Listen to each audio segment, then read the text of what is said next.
Hi, I'm Nathan Camarillo, Executive Producer on Crysis 2. It's a great pleasure for me to welcome you today to the first episode of Crysis 2 TV. Over the next couple of months, we'll provide you with lots of great updates to get you excited about Crysis 2.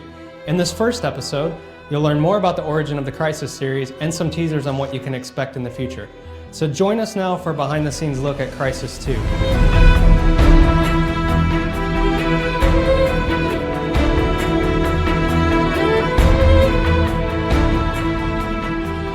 What is Crysis basically is a little bit the question. For once it's the nanosuit, which gives you all those abilities, and it's kind of this tool that makes an ordinary man a super soldier.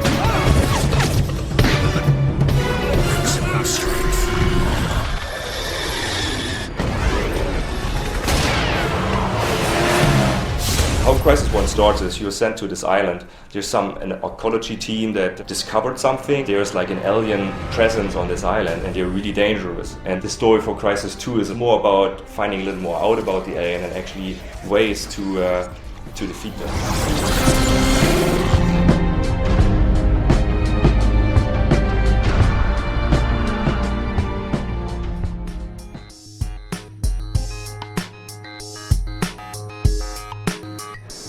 Hi, I'm Eric Staub, I'm producer on Crysis 2, and now I'm going to show you the team that creates Crysis 2.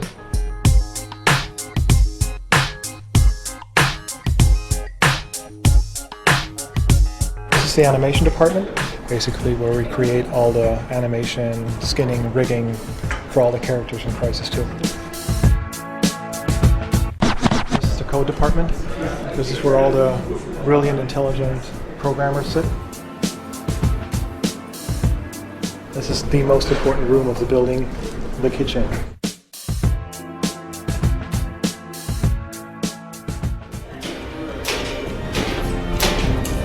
I'm Steve Bender, Animation Director here on Crysis 2. And what you're looking at are some stilts that we actually got when we were looking at the aliens that we have for Crysis 2. And we were saying, well, how would these characters move? They would definitely have this sort of locked out knee position, and they would throw their weight forward and have to push from their shoulders.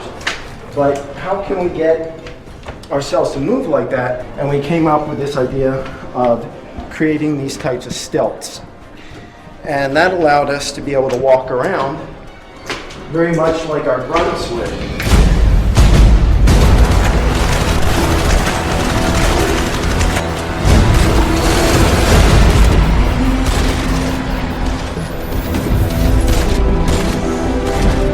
Crysis 1, you're in the jungle and our engine was very tuned to actually do that right. But Crysis 2 is much more straightforward design, like we want to have pick up and throw stuff and we want to use it in the game for actual gameplay.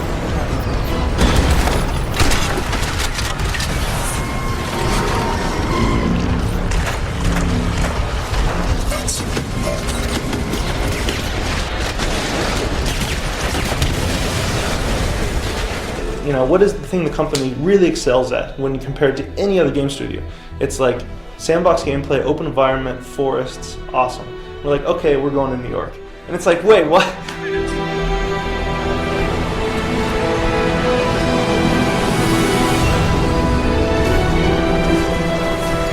How do you take a city, which traditionally is totally like linear corridor shooter, and make it feel like the games that we've put out before? We know that the fans are expecting this stuff and we have to deliver.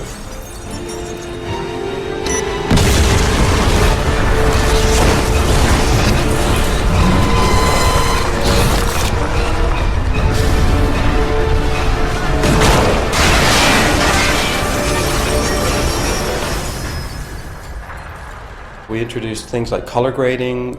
We looked closely at the techniques used in the film world. We can actually seriously control the color space in a very, very specific way. Pin certain parts of the color space down and shift other ones around. We can have triggers that have indoor lighting, then go outside, and we can change the backlighting in a much, much more controlled way. All the new cool features that we showed at GDC and stuff, I mean, to see the features running on PC, you know, PS3 and 360 all at the same time, all being run by a designer who's on a PC designing it and can pick up a controller and play either one at any time. It's really our first time as a company to reach all of these people who maybe only saw a video or saw something on YouTube showing the old game. It's kind of our introduction to them. Trev had always said the base thing that we will go for is to look better than Crysis did. That's hard enough to do on consoles, right? But then from there, I mean, we want the PC to look even better. Go, man, go! For Christ's sake, move! Hey, wait! Hold on! I mean, the ceiling is here, and we are constantly like nailing the ceiling of what we can hold. We're squeezing in as much as we possibly can. And on PC, you just have a higher ceiling, so you can squeeze in more stuff. The experience, I think, will basically be the same on every platform. I mean, that's what we're shooting for.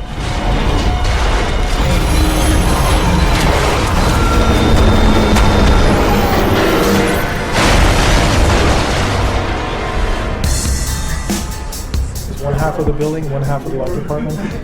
We kind of put level art, level beautification, character art, and level design together in this part of the building.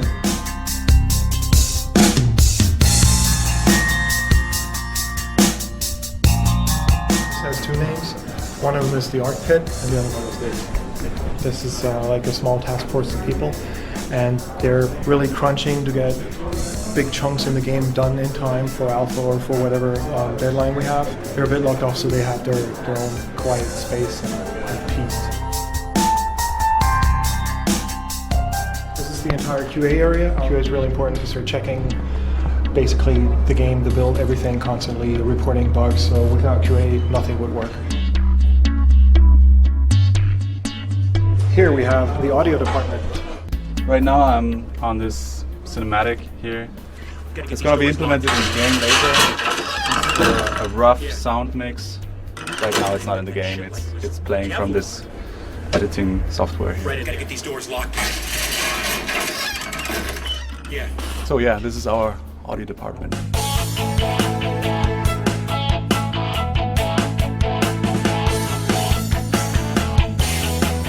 I hope you enjoyed our little tour through the Crytek office and the Crysis 2 production team, and I hope you enjoyed playing the game.